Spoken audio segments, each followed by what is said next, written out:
Oh well, curiosity, it's a dangerous thing. You know the old saying, curiosity killed the cat? Well, for artists it can also cost you a lot of money. Oh hush. Easy for you to criticize, you don't have any money anyway.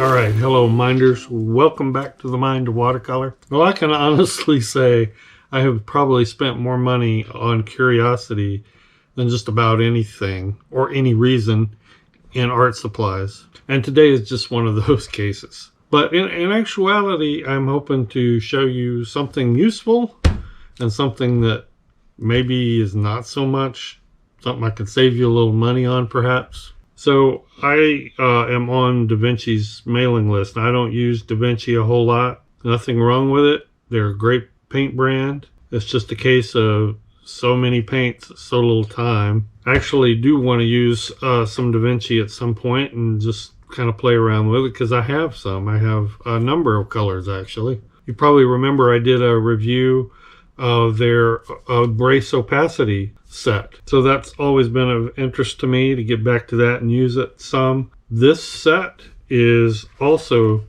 very interesting, but kind of in a puzzled way, in a usefulness way, but we'll see. And this is where I want you guys out there to watch this video and let me know, maybe you see some sort of usefulness for this that I'm not seeing. Because hopefully I'm going to show you this, how you can do the same thing without spending any more money. Steve, what are you talking about? Get to the point. All right, I'll get to the point. If you likewise are on Da Vinci's mailing list, you will have seen these.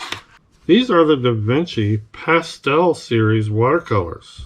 That's funny to me because, at least with transparent watercolor, when you paint pastels or when you want a pastel color, you just dilute it with water. That's what you do. So naturally I thought, okay, if these are pastels, then there's probably some opacity. Well, let's just take a close look at the set first of all. Sea and Sky, Mint Green, Da Vinci Red Tint. These names are already kind of weird. Lavender, Permanent, Naples Yellow, and Peach. So what makes them pastel? Well, if you look at the pigment information real quick, you immediately see why. Sea and Sky is PB15 and PW6.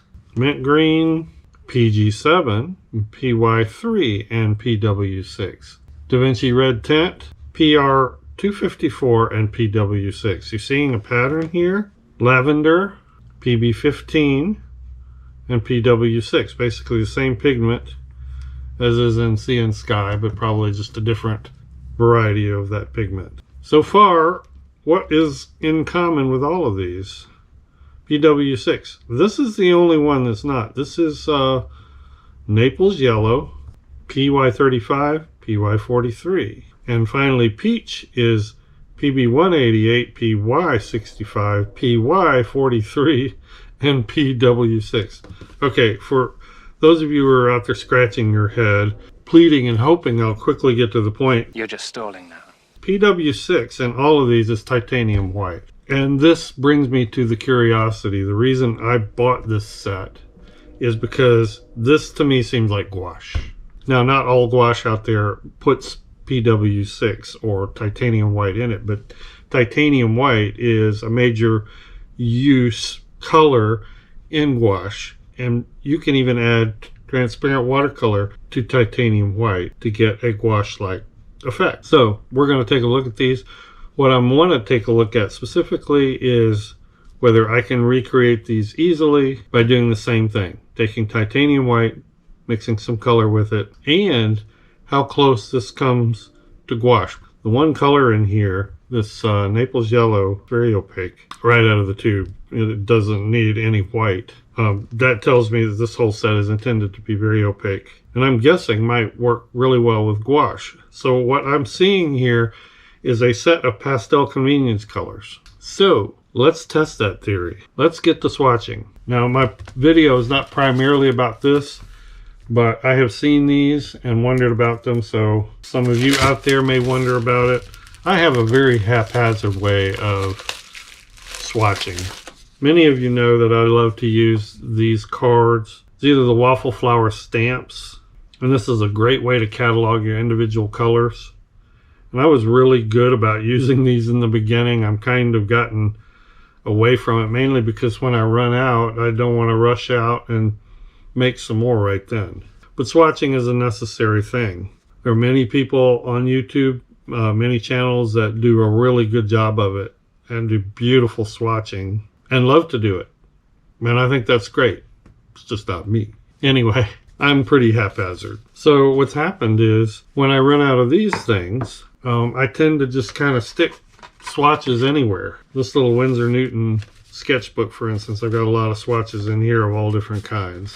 I've shown this before. I've got some of these Schminke in here, the super granulating. I put little color schemes in here. There's more various things that I've done. I ran out of room in that book, and then I started sticking them in this book. Here's another color scheme page. Art graph. Got the Daniel Smith gouache. Got the Da Vinci Embrace Opacity palette. You can see where I'm getting. But I still love this. I still want to catalog all my colors with this. Anyway, I'm kind of digressing here. Hurry up, klutz. Enter this, the painter's color diary. And this looked pretty interesting. So maybe instead of this, I will reach for this. I actually bought 2 of these. And I think this is pretty neat, especially since it's 100% cotton.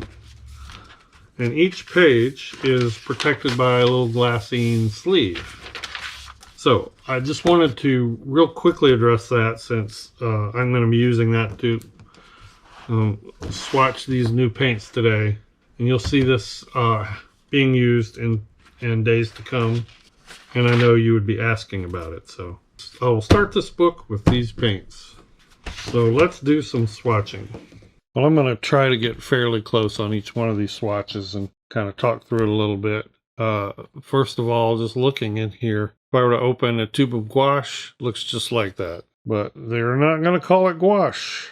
I'm going to do each of these swatches with a fairly thick or mass tone kind of swatch across the bottom. And then up here, I'm going to do a graduated or gradated swatch. I'm going to go ahead and come over that line.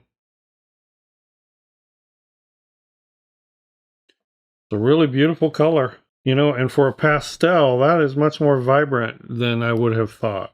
But so far, I'm not dissuaded from my theory that we are looking at what is essentially gouache here.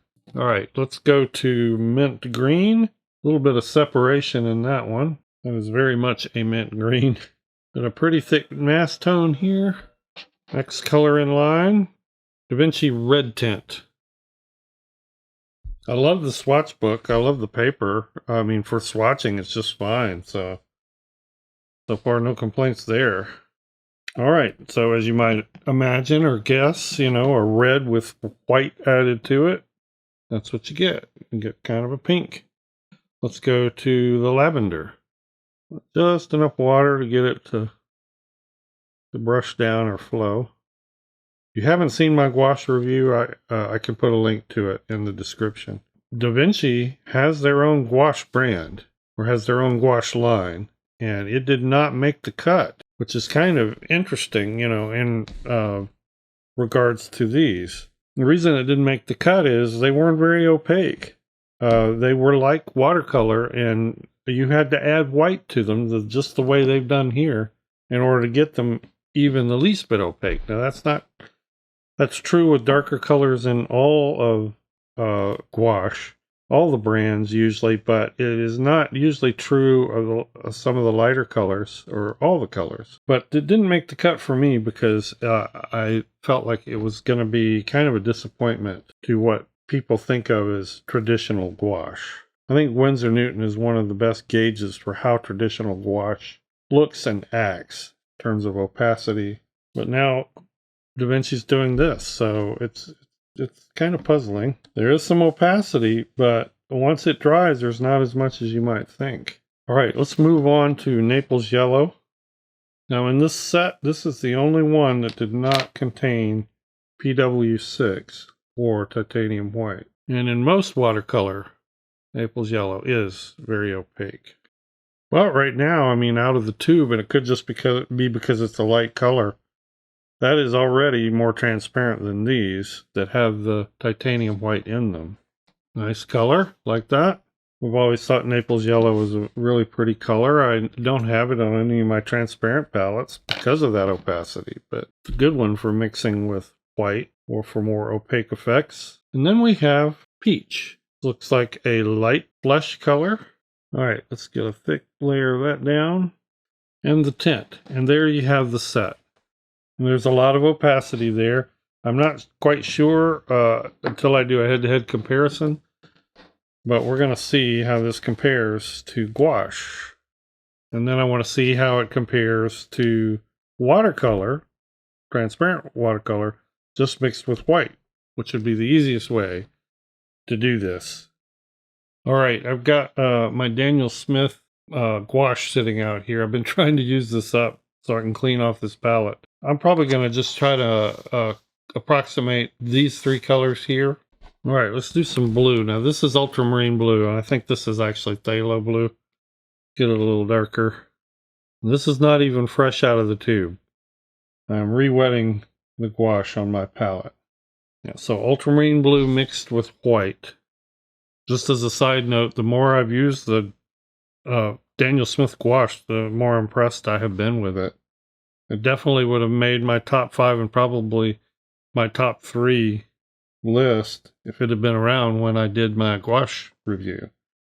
I'm trying to get my white softened up enough. I'm not using it fresh out of the tube, softened up enough to be like coming out of the tube. So may not be a perfectly scientific comparison, but I think it's going to give me an idea. It's already giving me an idea. It's not fully dry, but that's really opaque. All right, let's do the green, and I may have this too light. Yeah, let's darken that some. And this is a little more yellow than that green. But again, we're just testing the opacity. Yeah, so more of a yellow-green. All right, let's do a red. What I'm using here, this ultramarine, this is spring green. I think that's what it is. Daniel Smith, and I'm going to use Purell Scarlet. Okay, I just looked. It's actually Purell Red, not Purell Scarlet. This may be a little dirtier because, again, this is off the palette and it's got a few contaminations in there. And it looks like it got a little darker, but that's okay. Let's let those dry and we'll make a couple observations. All right, this is all dry now. You can see there is a difference in transparency. So I labeled these as semi-transparent. These Da Vinci semi-transparent pastel watercolors. That's my term, the semi-transparent. They did not add that. This is Daniel Smith gouache. And full strength, this is more opaque. So it's feasible you might use these pastels and think of them as a semi-transparent or semi-opaque. Probably semi-opaque is even a better term. And use it in your regular transparent watercolors. Of course, I use all of these combined in paintings sometimes anyway. But I'm just trying to give you some information that may help you make a decision. Just keep in mind that gouache here can be thinned out, as I've demonstrated in this upper gradient here. And when you do that, it looks almost the same. So now what I want to do is, we've done the Da Vinci pastel, we've done the Daniel Smith gouache. Now I'm going to use M-Gram transparent watercolor and mix it with M-Gram titanium white gouache. And I've always said in these videos that you can approximate gouache just using titanium white and tinting it with your colors. I think M-Gram is perfect for that because M-Gram's watercolors are so highly pigmented that it doesn't take much to add to the white. What I've done here is I've got 3 dollops of white fresh out of the tube. I'm going to pull color off of my transparent watercolor palette and bring it over to that gouache and create a pastel. So the only gouache I am using is the white in this test. I'm going to try to get the value about the same. The hard part is getting the concentration of water about the same because that can vary a lot. All right, so ultramarine blue, transparent, fully transparent ultramarine blue. and titanium white. Let's do a gradient. All right, next we're gonna try to match a spring green. Roughly, I'm gonna use a little bit of azo yellow and phthalo green. Feel like I have more water in that mixture. I'm gonna go with it anyway. All right, so we're gonna do a red now. This is probably gonna be a little bit cooler red. I'm gonna use a quinacridone red.